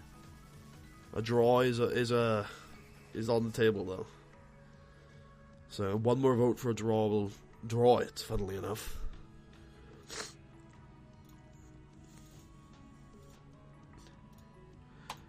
Okay. Actually, make it 20. Supercard, ladies and gents. Lots and lots of matches. Lots and lots of matches. Alright, so that is for the welterweight title. And then we have Gordon Levy. Gordon Levy. Oh god, just got home for a gig, completely fucked up my shoulder. That sounds painful. And anyway, welcome to Stream Lewis Baker. Here is a straw poll. We are trying to decide who's going over in the main event, Greg Gage or Edward Cornell. Hopefully your shoulder's not too bad to vote, eh? Wait, you guys can see this, right? Yeah. I was like, have I got the thumbnail up? That would be a disaster! Adam Matravers versus Gordon Levy. Cool. Supercard. More 20-minute matches. Clap, clap, clap, clap, clap. 20 minutes. Alright, lightweight, title on the line. Already voted. Yeah, okay, I thought you were the extra vote. Cool. I just see someone like comment first time, I'm like, have you seen the straw poll? I'm actually going to send it to Dave. Let me put the cover up, even though you've already seen like half the shit now anyway. Dave. Here, who's going over? Marshall. Who's going over? Tucker. Who's going over? It's like sending this poll out of nowhere to people. Alright, cool. I just want to make sure... Oh, someone just messaged me back, 1 second. Tucker's like, what the fuck? Because I know he's in the stream. Alright. I just want to get as many opinions as possible, that's all. Okay. So Greg has now got the 4th vote. Although Edward Cornell has the 2nd vote. So I think Greg's going over, lads. There you go. I left it up to the stream. I will listen to you guys.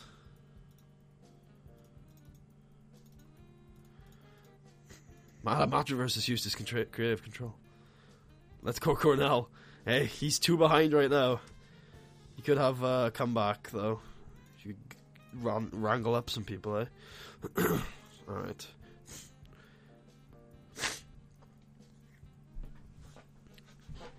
So those are our supercard main events. I'm going to put one more 20-minute match in here, though. I wonder who it involves, eh? And I will put this match on. I want to see how well it does in a proper main event environment to open a show. 20 minutes. Putty goes over. Open, called, work the... No. Slow build, decisive. Then we need to decide which out of these 3... is the best semi-main event. I'm gonna go with the welterweight title. Like, Jeremy's like, wait a second, I'm gonna go find people, and we are fucking gonna get Edward Cornell this fucking title.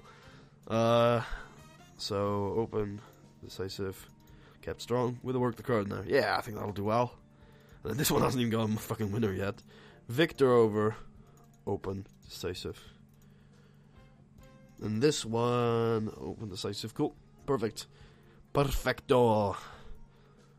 And then, aside from that, we're just going to put the tag teams that we haven't used yet in this show. That's only Old Auto Rising. Perfecto. Hey, look, I was right. What was I right about? Apollo Prince. Ferdinand Arnaud. Taking on... Yeah, there you go. Haven't had while we're booking this shit. Gordon X Michaels. Just a random ass tag team match in the mid card. We'll have to have a cooldown at some point though. How much time have we actually got left? Just contacted Peter. Tucker's like, we're fucking getting this shit. Gilbert Sifu. He'll be voting for Greg, hopefully. Oh, I think we have a 5th vote for Greg Gage, which I think takes him to an unstoppable. Sure, I can mod you and post a link to 77. Actually, Lewis, can you, if you send the link to me over Twitter, it might be easier because then I can just retweet it and I can send it to Ben because Ben also likes it. Alright, Edward Cornell has 3 votes, Greg Gage has 5 votes, and a draw has 2 votes. Yeah, better off if you send it to me over Twitter, Lewis. I will mod you if you can't send it to me over Twitter though, so just let me know.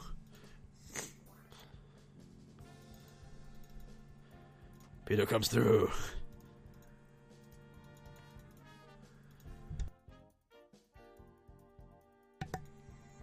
And the final match will, of course, be John Greed squashing a youngster, because that's going to be probably one of the worst little squash matches we could do.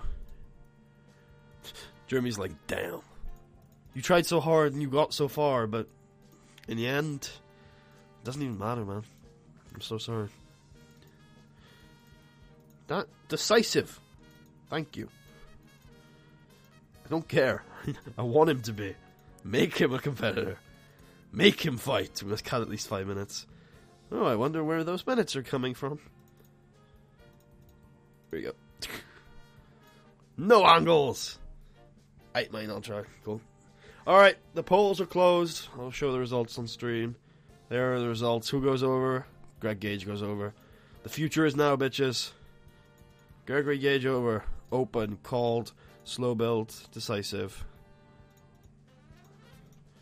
Yeah, I'm not going to keep Eddie Strong. I'll pay him off. This is the coronation, man. I have to wake up a few people. Jeremy, don't wake people up. It's okay. The polls are closed. Let's go, though. I think we did a speech at the beginning. We did. We are in southern England. Ron Simmons. Damn. Damn. Alright. 90A!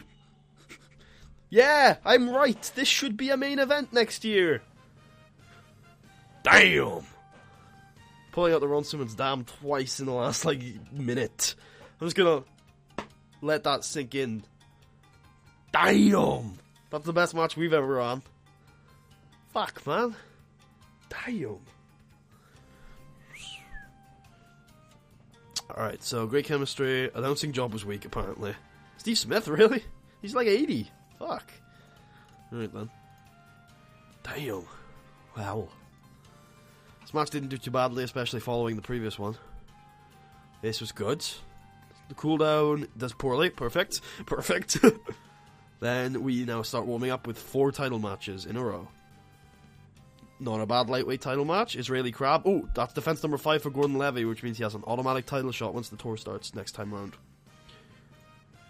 An 85B+ for John Smithy Victor Beskov. That's a really good grade for these two. Hopefully the main event delivers now. Warming up the crowd with the Nigel Svensson Bret Heartbreak match. That's fine.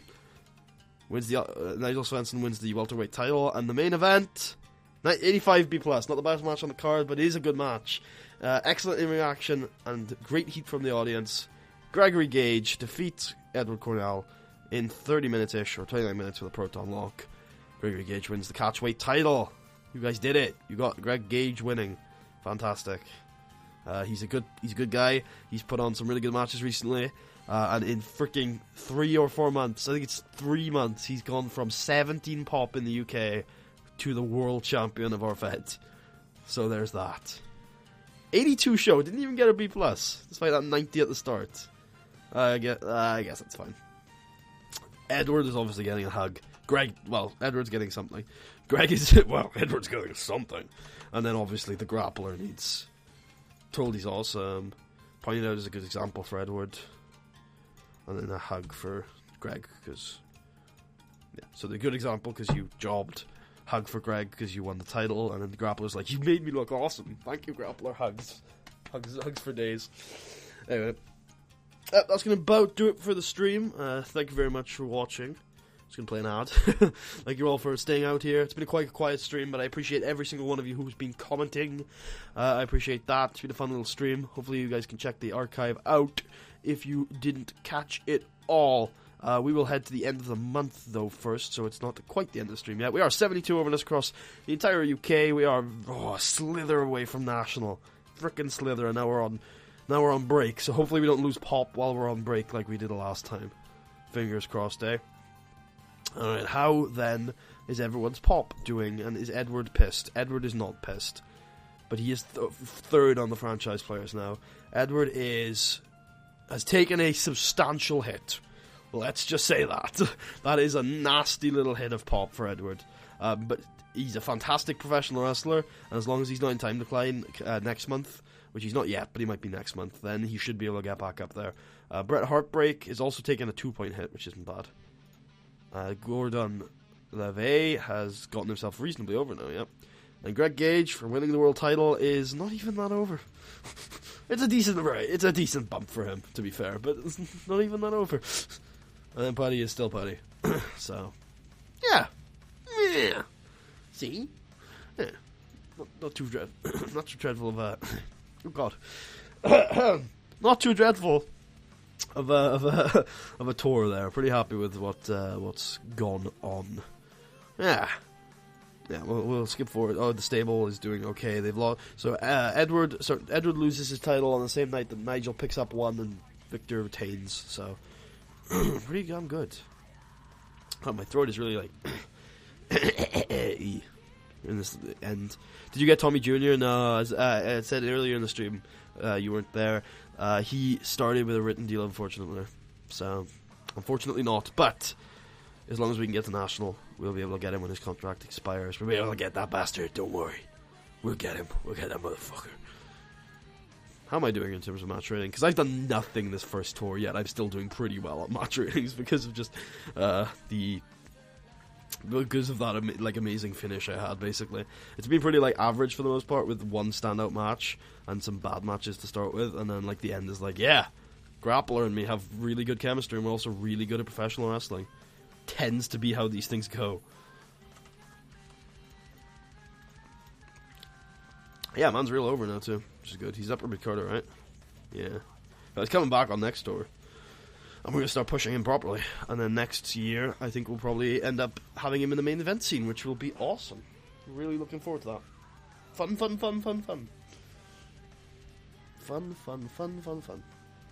Good shit. Janie Petite Denby.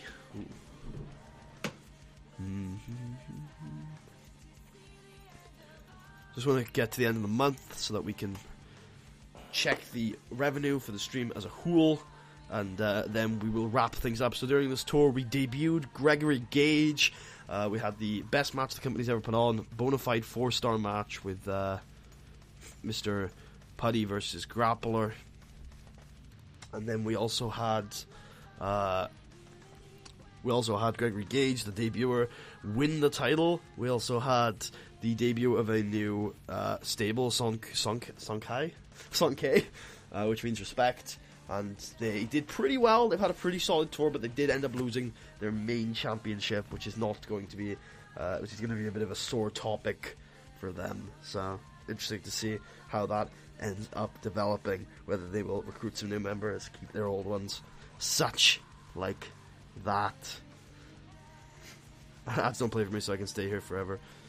Sure, do so. I don't mind. If ads don't play for you, that's cool. You can keep hearing me. I have to do on-screen ads then. What is cloud gaming? Well, cloud gaming is...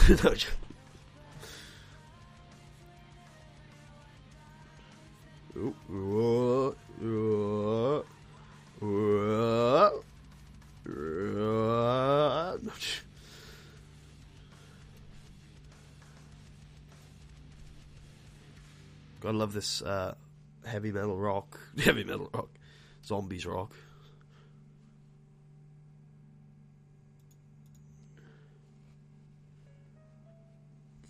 Yeah, I think she did on this tour. Not a lot of tag team wrestling, kind of ignored the tag teams on this tour. Debuted a couple of young lions. Ooh. Mr. Lucha 3 is available. He won't want to come over here, though. Doubt it, anyway. Not active, of course. Why is the first thing I come to is we're too small? No, the first thing that you should come to is yeah, nobody's active in the British Isles. Nobody. Literally nobody is active in the British Isles. That's why we haven't been able to put on any shows, because nobody is active. There are 0 active people here.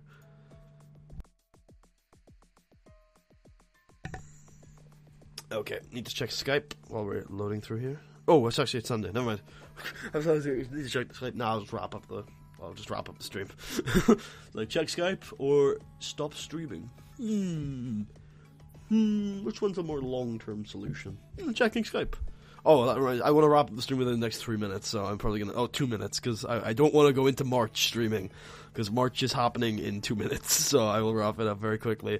Nigel Svensson, that's probably touring. It is touring, we're good. Anyway, anything Raw will be good tonight? No, I don't think so. I don't think you should watch Raw. Stop supporting that product. Go watch something else. LU is now on iTunes. We made lots of profit. There's the profit, guys. Thank you for watching. I hope you guys enjoyed. Actually, I'm going to keep streaming through March anyway, so fuck it. Fuck it, let's just slow down. Thank you for watching. I hope you guys enjoyed. If you did, please leave a thumbs up on the live stream. Subscribe if you haven't already. Check out the archives of this series. Check out any of my other series. And yeah, I will see you guys in the week for another stream. Although it would be likely that I won't be doing a ton of streams this week. But I should be back next weekend for some more. Goodbye, Marcus. Goodbye, Pike. Goodbye, Silly Tuck. Goodbye, Lewis Baker. Goodbye, everyone else who's here. If you want to stick around, listen to some songs and watch some ads, that would help me out financially. But you have been fantastic, and I will speak to you guys next time. Peace soup.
Show